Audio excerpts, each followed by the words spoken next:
Welcome to the special edition New Year's Pod, the annual New Year's Pod of the Off and Be podcast with Clint Nelson. I'm your host, Clint Nelson. Don't forget to like, follow, comment, subscribe, hit the notification bell. Most important, ladies and gentlemen, don't forget to suck some titties.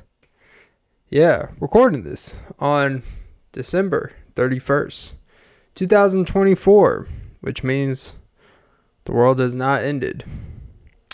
And yeah, I just lied. This is not an annual New Year's pod. Some years I do, some days I don't. But yeah, typically around the time of New Year's, people get, they either get really excited or they get really traumatized. They look back on the past year thinking that a set 365 days is a determination on their life trajectory, when it's really whatever 365 days you choose. Like, your 365 days could start in March and you just detect it at the next March, but for some reason that whole calendar year is a determination for some reason, right? But yeah, I'm not gonna lie, this sweater looks like I carry girls in a ballerina studio, hold them above my head, and I can see their poom under because I'm somersaulting, Which, by the way, those guys are extremely fucking strong. They're crazy. Their shoulder press is probably insane. Yeah, don't underestimate a gymnast's strength. They typically are the strongest athletes out there. Is the guys that are, holding girls up in the air. Have you ever held a cat in the air? Cats are in between 7 to 18 pounds if you feed your cat complete garbage. It's not an easy thing to do. Hold a cat over your head for a minute. Then you talk to me about, these guys are a little flamboyant. It's like, hey, I'll be a little flamboyant too if I was that confident, You can have a great confidence to hold grown woman could be a bit of a stretch. We'll talk about stretching a few things. They're very stretchy, like Play-Doh, and I'm pretty sure they Play-Doh. But yeah, sorry, getting a little sidetracked here. I'm not big into looking under girls' garments, but look, if you're holding a person over your head, your first instinct is going to be to look up to make sure you're balancing them, guy or girl. You're going to look at their junk or genitalia. I mean, hopefully they're wearing something. But if they're not wearing any, they did it on purpose. Wink, wink. Yeah, that would be a crazy time to go commando when you got a competition. But yeah, I know. Kind of going off the rails here. But you know what? That's what the year has been. Off the rails. The Polar Express without a ticket.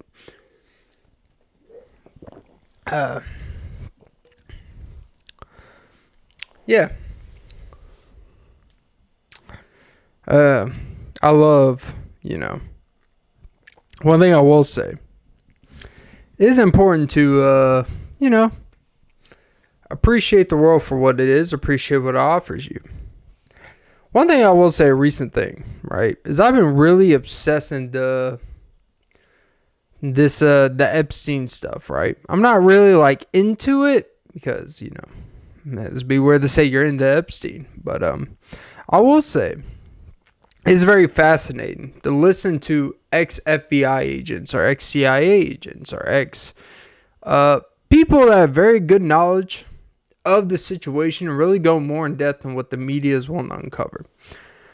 So I love, I think a weird side subject of this podcast I want to talk about is my favorite podcast of this year. My 2024 new podcast that I consistently listen to without really trying to listen to, And this damn rat wants to fucking now that you're out here, you want to be center of attention, even though you want to scratch me in the face like on one of your putties. Yeah. But my top podcasts that I've discovered this year that some are getting pretty big and popular, but I think Some started at a very low place in terms of like, you start and where it's at now. I love this podcast called Camp Gagnon. It's with this guy named Mark Gagnon. He's actually a extra contributor, producer, extra co-host, whatever you want to classify him as, on the Flangrant podcast with Andrew Schultz. And for some reason, it's weird how I think there's some that we gravitate more towards when there's the big celebrity, big famous comedian podcast. There's people we discover through those shows. Typically like smaller comedians or smaller people of, famous stature. And they become more likable because they're still at that state of relatability. And they just seem a lot more genuine. They fit into whatever the environment is. And I've really discovered a different side of this person. I've always liked him. I don't really watch or listen to Flagrant that much anymore. But, it's just it's become one of those shows where it's, it's just not really my thing. Their show has definitely become a lot more click YouTube baity, where it doesn't really feel like authentic to what the original form is. It doesn't really feel like the point of it is just to be entertaining. It's almost self-serving in a way. But him, he's kind of like the researcher / and it reflects on his own show that he does, because he has a lot of ex-FBI agents. He kind of discovers a lot of I won't even say conspiracies, because conspiracy has a negative connotation to it. But he definitely likes to talk to more of the inside knowledge, whether that's ex-FBI agents, ex-CIA agents. And he'll have the same person on a podcast like multiple times in a couple months. And what I see from that, it is someone that is like, hey, like, I really enjoyed this. Like, I want to go deeper and deeper into this. And not just in this general, like, let's just talk and conversate. Like, this dude is prepared. Like, he never seems like he does not know what's coming next. Like, everything the other person says, he already has knowledge of, in a sense. Or at least he has the questions ready to get to the next level that hasn't been generally revealed. And it's genuinely, in my opinion, it's maybe one of the most underrated podcasts out there right now, Camp Gagnon.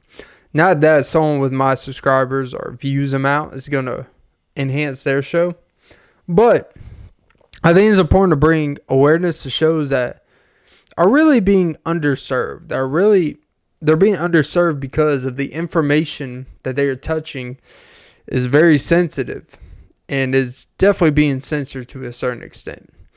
So I think it's important to at least bring attention to that, But yeah, it's one of my favorite recent. Now I've had more time and I'm getting more into listening to a more wider range of podcasts than before I listened to because of just my work and stuff like that. It's important to really expand your interest, to expand different people you listen to different types of shows you listen to, just kind of diversifying your viewing and listening array per se.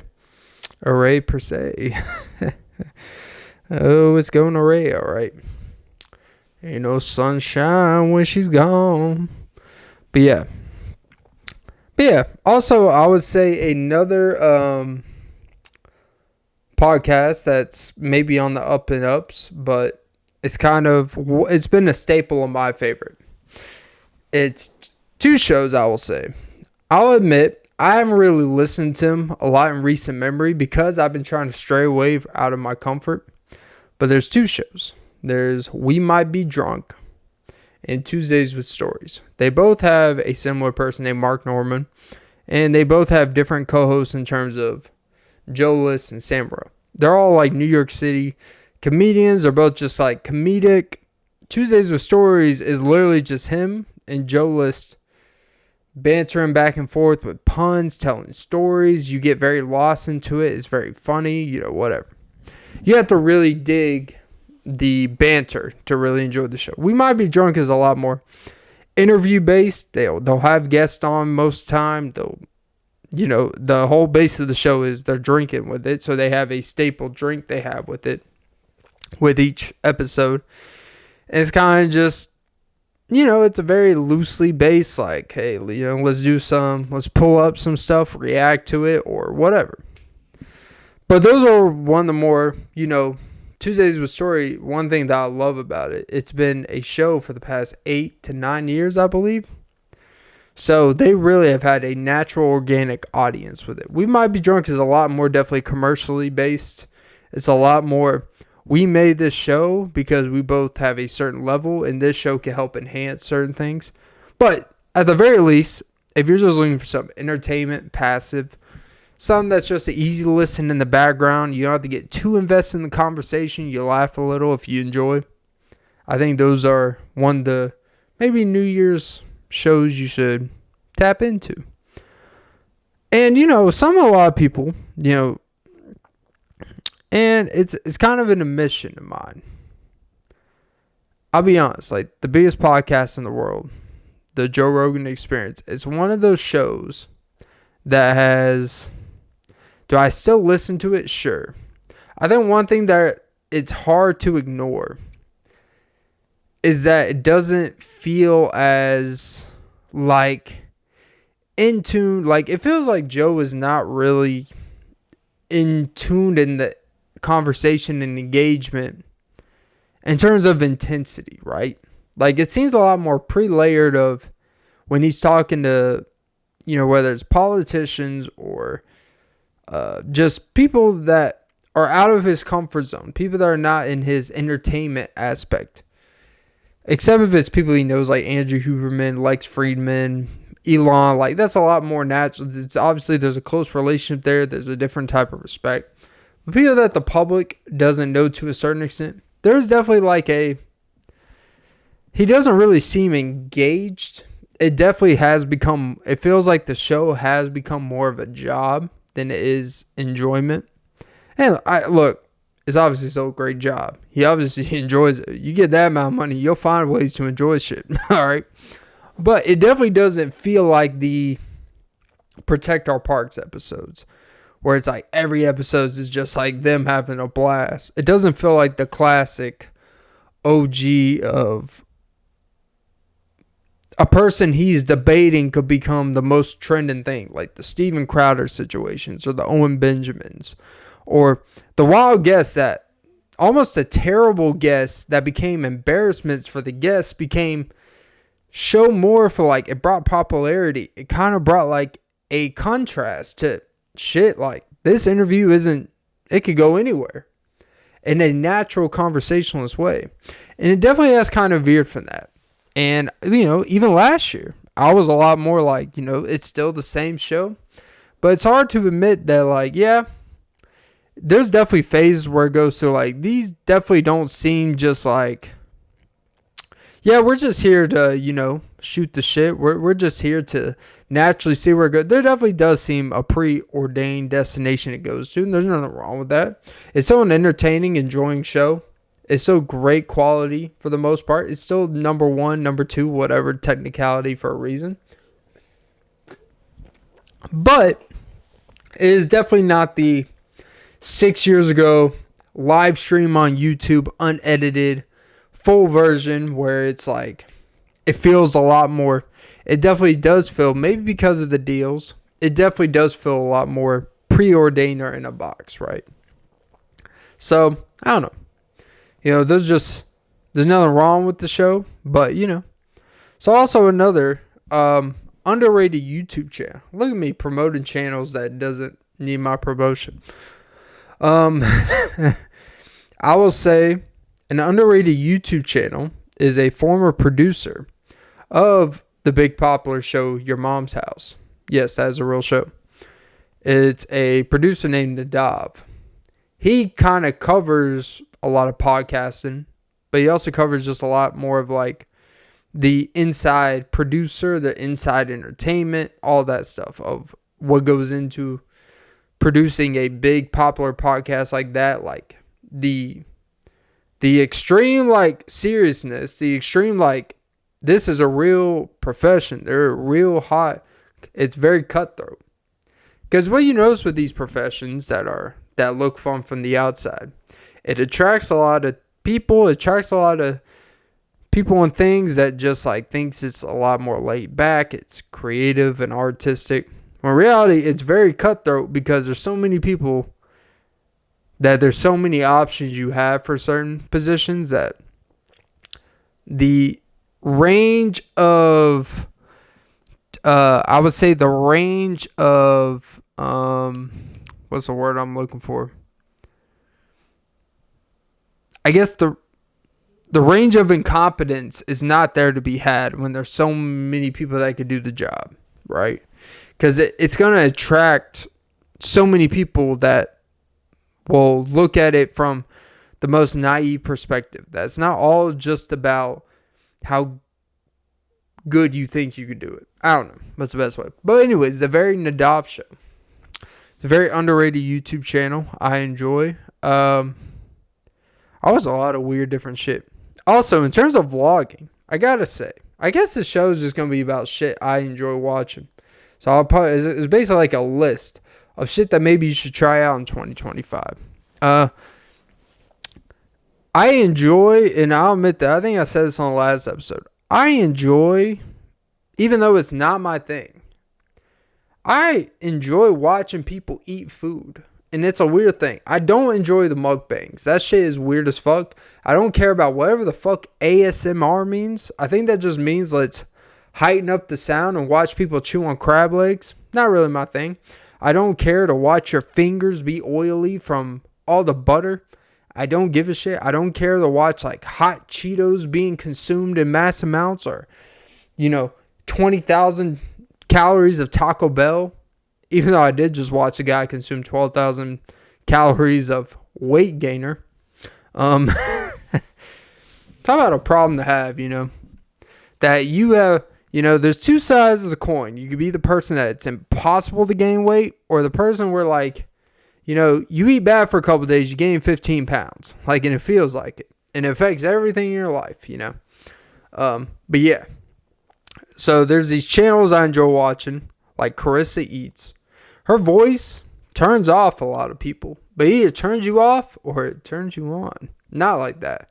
But she definitely has a very inviting, joyful voice where it's very positive, almost annoyingly positive. Like everything you eat, even if it's a 4 out of 10, you're this excited about. Like, shut the fuck up. But, I guess it would be better to be more positive than negative, especially reviewing food.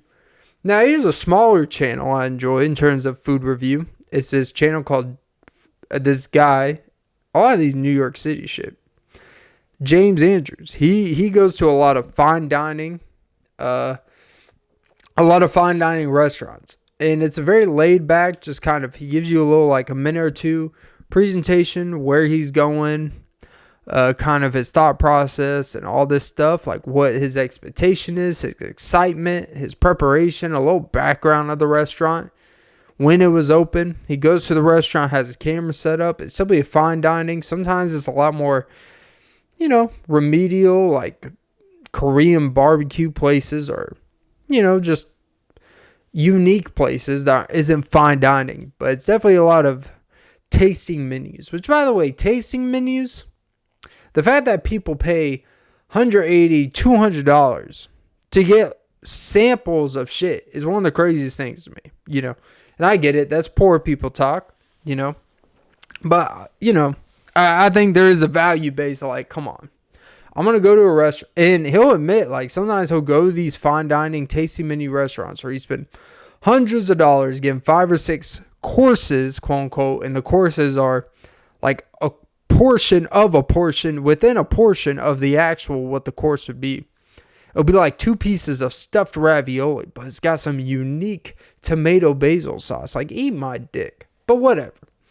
It's about the experience. It is enjoyable to watch food reviewers. It almost feels like you're watching a New York Times review, but in a video form. And, his channel is growing smaller. I just want to give a shout out. It's something I enjoy. He puts out a video like once a week. I basically have caught every single video, just in the natural. I never like look it up. It just shows up my algorithm and I always click on it. It's enjoyable. So yeah, check out James Andrews. Yeah, you know, I think what you notice with, just kind of give an honest assessment of my listening habits. And I only say mine because I feel like it's relatable. When you notice like your listening habits of stuff you listen to naturally change over time, your first instinct is to kind of worry, is there something wrong with me? Whoa, like you take a step back, whoa, am I like, because it's almost like if I'm changing too much too fast, am I not being consistent enough? And when you start listening to different type of shows, or you start just stop listening to someone or stop listening to a show, and you're like, damn, I haven't seeked out an episode of that show in 8 or 9 months. And the show didn't necessarily become bad or uninteresting while you stop listening, but there's a reality, regardless if you have a job or not. There's a reality. There's only so much shit you can watch or listen to in a day. Like, there's a lot of shit out there. So you really do have to kind of pinpoint, like, what matters to me at this point? What's going to give me the most of what I'm looking for? Am I looking for something mindless? Am I looking for something that's really new and engaging? Something where it's just, you want to learn more about someone that maybe you relate to and maybe you could apply to your life, or seeking, you know, governmental information about Epstein, you know, as a bigger picture of things. Like to hear this FBI agent, for example, talk about, he legitimately holds the blacklist book. Basically the book that, you know, Epstein used, that he kept recorded of people, famous people, people's numbers, as people he has compromised or blackmailed, essentially, just in case, you know. It is wild. Like, you know, you know what the weird thing is, in real time, I was not really not that I was not aware of it, not that I wasn't like, yeah, this shit's pretty fucked up, but I was not really obsessed into the Epstein fallout of like what it really means. I'll admit, like, oh yeah, I know he didn't, you know, get killed. Like, I know he didn't hang himself. Like, you know, whatever. Like, and I was like, what does it really matter? And as time goes on, you really learn more about, you have a lot more, you have time to think about things. You're like, yeah, this shit's pretty impactful, you know? When you really think about the deeper scale of like, who is all walking out here free, making money, profiting, living a normal life, when they participated in the same garbage, you know? But they had to have a fall person because they had so much information that if the public really knew, probably to the extent they did, like, we wouldn't look at a lot of these people that we are assuming that were invited to these parties and blah, blah, blah. But, you know, not to get too off kilter there. But, yeah. Let's see. Another channel. Let's see. Another YouTube. Another thing. I've been really into watching, like, more vlogs of investment bankers. I don't know what's wrong with me this year. I'm not into watching investment bankers because I give a fuck about investment banking. It's more of watching like the daily life of that lifestyle. I think that's intriguing, right? It's like really like, damn. So we choose these professions. Like there was this one girl, I forgot her name, but I did subscribe to her channel. I do find her channel interesting, where she became like, she was like maybe a year or two out of college, investment banking. You know, live the whole lifestyle in New York, blah, blah, blah. Occupying 70 to 80 hours of her life. She's basically on call all the time, even though she's at the building. But even on the weekends, she kind of has to work at home. And the reason why they're always on call is because like, these are pretty big clients that they need adjustments to things. They need adjustments, you know. It's a lot of, you're convincing people to invest in things, and you have to have a constant relationship with these people because you're literally not in charge because it's still their decision, but you are really holding the hands to their financial future, doing the right things, you know, in the most optimistic way. Let's just be honest. And just saying, like, I watched a video or two. She didn't make a video for like almost 8 or 9 months, or maybe almost a year, 6 months. She quit her job. She found a new job in marketing where it's still pretty time consuming, but it's a whole different type of stress, and it's at least new and exciting. It's crazy that someone just like, they got their whole degree in something, did it for a year or two, and like, nah. And people in the comments even say like, hey, I can see how much just changing these jobs, how much it did for you. Like, your eyes look different. You look healthier. You look less stressed. Your life looks, you know, you just look much happier. And, you know, I during a certain time frame, when I was watching those things that happened to be related to me, and it's like, oh, see? You know?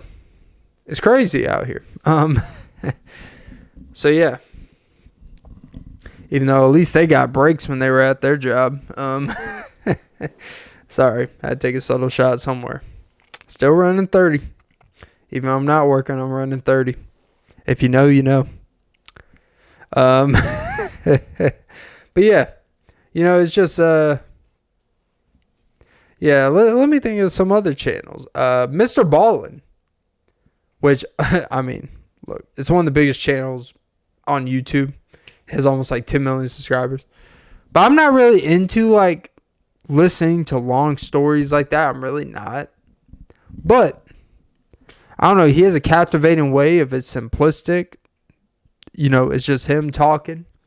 He has a really just distinct way of just like keeping you engaged. Even though it's pretty predictable how he's going to say things. And you could kind of predict like the end. Because it's the same type of format. We're going to build it up. Give enough details. And then boom, like the last 2 or 3 minutes reveal. And then, actually, remember the thing I told you when we brought it to the woods? He actually shot her in the face, you know? That type of thing. But, you know, that's the channel I've been into. It's definitely showing, like, a lot of different interests. And I think that's part of, I would say, for the New Year's bash. I don't know who really watches these New Year's ball dropping, but I think Orlando, that's a true story. I don't know, I forgot what their fucking fruit is, but whatever their fruit is, they're not doing it this year. I do not know why they're not doing it this year, but they're not doing it. And it's crazy. I don't know how important it is to go to these New Year's bashes, right? Because I was watching also another channel, Here Be Bar. He has about like over 500,000 subscribers. It's a New York, kind of like a food / tours attraction. It's about the New York City like food, the New York City attractions, kind of like if you're a tourist going to New York, this is the breakdown of how to go about the good spots, all this stuff. It's a really good channel. Even if you don't plan on going there anytime soon, it's still just entertaining at the very least. And it's kind of like a tourist guide but on YouTube. And, you know, it's him going around eating at places he knows, good values, blah, blah. And he, shit, what the fuck was I talking about? Oh, shit. God damn it. But yeah, that's a good channel. God damn it. I hate when I be forgetting shit like that. Shit. That shit irritates the fuck out of me. Yeah. But you know, that's one of those things, like channels like that where I'm really into like food touristy stuff. I'm really into watching New York City stuff. LA stuff, not really.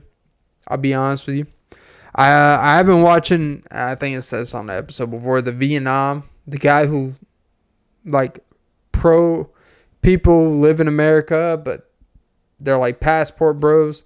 They go live in Vietnam or Taiwan for a year, and the expenses are crazy cheap or whatever.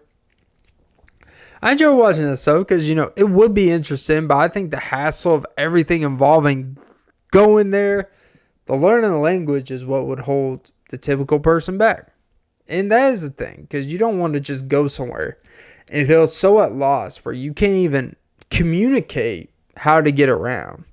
You don't know how to drive in a lot of these places because it's just 98% different, It's everything. It just feels like the stress of living somewhere new like that, I think, is what would scare people. Now, I know there's tour guides. I know there's, people that help you break in and stuff like that, but that shit's not cheap either. And, unless you just have endless money, you still gotta worry about having a fucking job there, But yeah.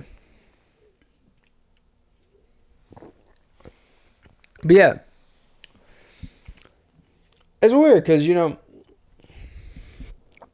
we are in such a consumer society, me included, where we enjoy watching other people experience life, experience traveling, experience these cities, these countries. And that's almost like just enough fulfillment in a weird way. Like watching someone go to, Times Square, walking around, feeling the environment, talking about the pros and the cons, talking about the pros and the cons of, Chinatown, talking about the pros and cons of Soho and these different, on the go good eats, because we deem these places to be so goddamn expensive. And then it's like people that live there are like, no, I mean, you can find reasonable, affordable shit to eat. You can find cheaper stuff there to eat than you do in places where I live that you would think would be the cheapest, They got great deals there too. You just got to know the area. But if you were to have someone come here, from those cities, they would probably have a hard time finding good deals too. It's really, with the internet nowadays, it basically kind of all explains to you. But yeah, it's just crazy out here,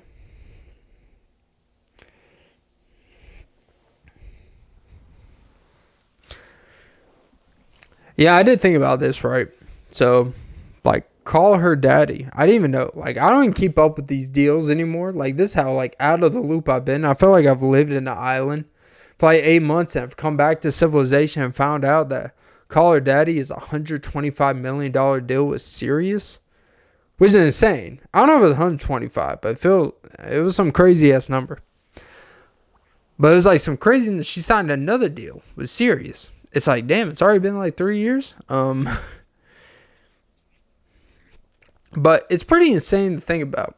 I was thinking, so the term "call her daddy," would it have the same ring? If a guy came up with a show called "Call Me Mommy," call her, I guess these days call her Zaddy, call her Mama, call him Mama. Or would that just be kind of a sad, desperate attempt, I know, that's kind of stupid. But, I think it only works because it's a form of, the title only works because it's a form of empowering a gender or empowering a position that is deemed to be lower than daddy, But, there is a lot of critiques towards her shows where it used to be a lot more. I don't watch or listen to the show. I will admit this. I've never really listened to it. I think I tried to listen to it a long time ago when it was her and the previous co-host who completely fumbled the bag, by the way. I got to say. Now, that's living with some regret. Where you, that bitch fumbled the bag. I don't like using the term fumble the bag. I don't like. But goddamn, that bitch fumbled the bag. Whoever her partner, Sophia Franklin, that's what her name was. She had, this is where, this is where when you meet a new partner in your life and they try to engage in your personal job matters, you got to be like, yeah, I think you should shut the fuck up. And that's what she should have told this guy. Whoever this business manager of her was, yeah. You completely fucked her over. I just gotta say. Because that show was going to get a big deal. That show was going to make some money. And it seemed like they had a report going. Now, her business partner, Sophia, Alex partner Sophia. Jesus, I'm going off the rails here. Talking about woo. And I know it's like an old ass story, but like her business partner is like, nah, you need to negotiate more, or you could threaten to go on your own. And okay, so she went on her own. Alex went on her own, and not too much long after, that's when she got the big deal. And even then, people were like, well, you know what? You just got to bet on yourself. And you know what? Sometimes, now, you know what? When you're with someone that is carrying the weight, no, bet on them and stick with them and hold on to.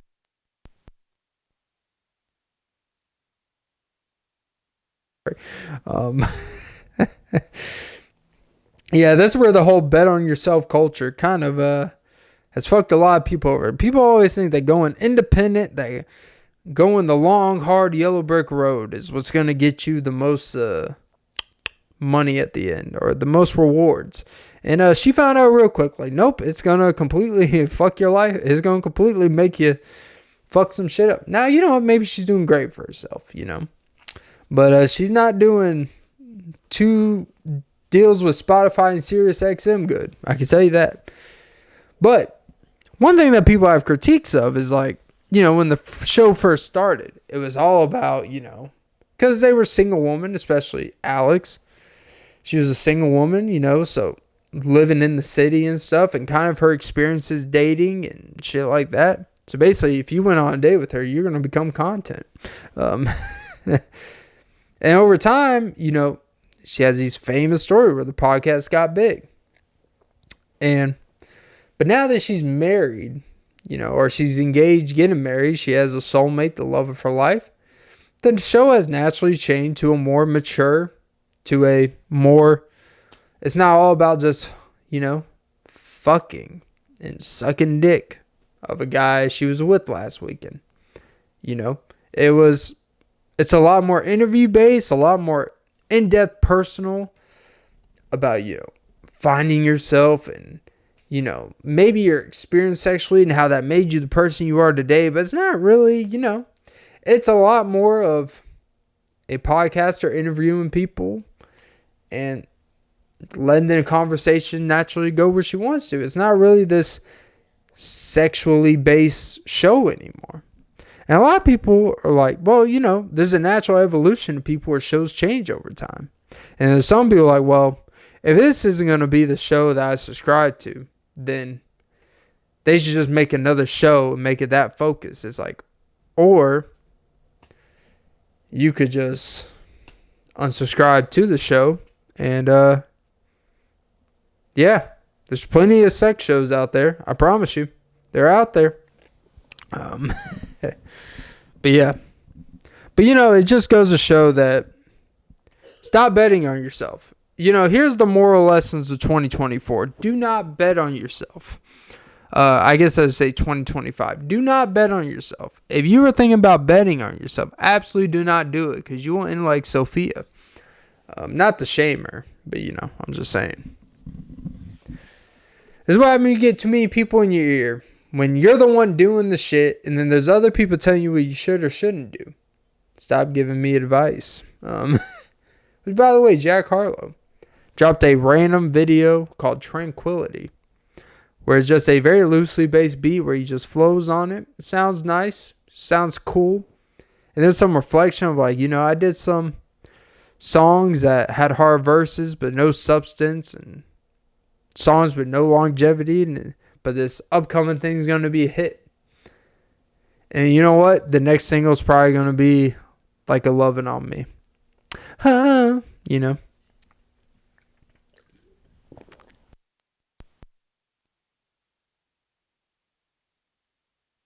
What 2025 have for us in terms of albums, you know? Is there going to be a Drake renaissance? Because obviously Kendrick just dropped the album. Is there going to be a Drake renaissance? Is there going to be these big artists and these...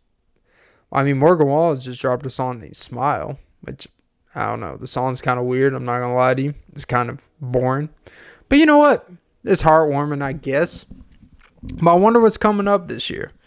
What big artists are dropping the big ones, you know? Who's making, some fire in the studio, as they say? Are people dropping more because of pressure, or people dropping more? And I came across a video where a person who was friends with Juice WRLD, and I'm not a big Juice WRLD fan, like I don't really listen to music, but here's this weird conundrum of contradiction I don't think people realize. The dude literally made a video. He posts on the internet saying, I was like one of his only real, this is how you know I was a good friend to him. Listen to what I said to him about quitting whatever substance. And it's like, you realize you are literally posting a video on YouTube, on a public platform, that you can make money off of, that you're probably making money off the video, profiting off of someone's demise because of advice you gave them and said, I did my part. And then you're going to take some money because of how many views the video is going to get. You don't realize how kind of fucked up that is? You're literally profiting off someone's inebriated moment where you try giving them advice. See, I try to help them. It's like you telling someone in a studio while he's sitting there doing some substances isn't really saying like, hey, I think you should take a week cleanse. Oh, really? You're saying you should take a week cleanse after you record the fucking album? Because you didn't say take a week cleanse starting today. Like, hey, drop what you're doing right now. Forget this album. You need to go to rehab or whatever. Or we need to... No, you're like, well, I think after, we creatively get whatever juices out of you, I think we should think about doing a cleanse. And use that as a way to make yourself seem like you're some great-ass person. You were part of the... Because you know what? You watch someone demise himself all the time, too. And...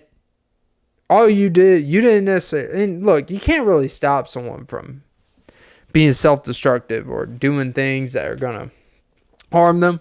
But at the same time, don't act like you were sitting here like willing to sacrifice what you benefited from it, being a producer or being a friend of his. Don't act like you did everything you could at the risk of what you benefited from it for his well-being. That's all I gotta say. That's what I picked up from the video. I know it's kind of an asshole-ish thing to say from afar, but you posted the video on your own fucking channel and try to take credit of you being a good-ass friend. Like, eat my dick. And that's the thing, like this, and not to be insensitive here, but I think what we could learn from this year with these unfortunate celebrity deaths, I know Juice WRLD was actually a few years ago, but like the Liam Paynes, for example, like, people got issues, man. People got their own demons or substance abuse. And I think what we could take away is that you cannot stop someone's downward spiral of inevitability. It's still sketchy what kind of happened there. Like, did he fall off a balcony? Was he overdosed? That led to something? I don't know. But it definitely leads to something that's very similar to like the Michael Jackson shit, the Whitney Houston to an extent, where it's really like people have these specific drug dealers. They have these dealers that are consistently giving them what they ask for and what they need. And this is a problem when you have quote unquote teams. And yes, like having a team, having an agent, when you start having an entourage and teams, and you start getting a bunch of people infiltrating into your habits, because anytime I start hearing the word, they got their team taking care of it, what I hear is they don't think for themselves. They've gotten to the point where they can't make decisions for themselves. They gotten to the point where they have to have so many people infiltrating outside noise or outside things to avoid being a detriment to themselves. And that's a very sad place to be in. Like I understand we get to a certain point. You got to have levels of, management. to protect you. You got to have PR and all that shit. Like, it's stupid. Because really what PR says to me is that you cannot stand for what you say. So you got to have people protect your words because you don't really want to stand by it. You always want to be able to protect your quote unquote money, per se. And it kind of just shows you lack the character to be able to say something and either stand by it or apologize for it yourself. And not have to hide behind a bunch of technicalities. That's what that stuff says to me. I'm just being honest from afar. People are so obsessed with having teams, HR, all this stuff. And it kind of defeats the purpose of having power for yourself. Be able to lead your own path. Be able to kind of be the man or person in charge of your own operation. Because that's really what it's all about. Like, if you're not in charge of your own operation, you're not really in charge of nothing. You're basically at mercy of what everyone does with the means that you provide and bring everyone. It's pretty insane to me. You know?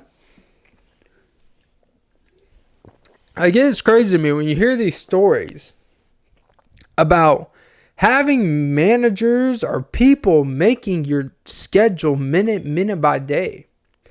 Like, yes, you need a schedule. All right, like, yes, you got to have structure. You got to know what times to be at places and blah, blah, blah. And have someone to be on your ass about that shit. But at the same time, to really not be able to be like, hey, you know what? Tell me what times I need to be places.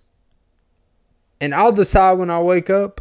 I'll decide when I want to go to work out. I'll decide when I want to hang out with my kids. I'll decide when I want to fucking go out and do whatever the fuck I want.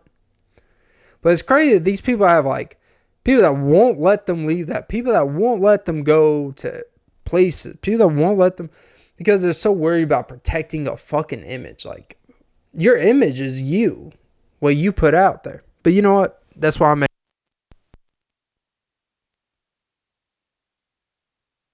the recap 2024, you know, my podcasts, don't even get me in the music. My music changes are pretty sus, you know. I'd be listening to Sabrina Carpenter. I ain't even gonna lie to you.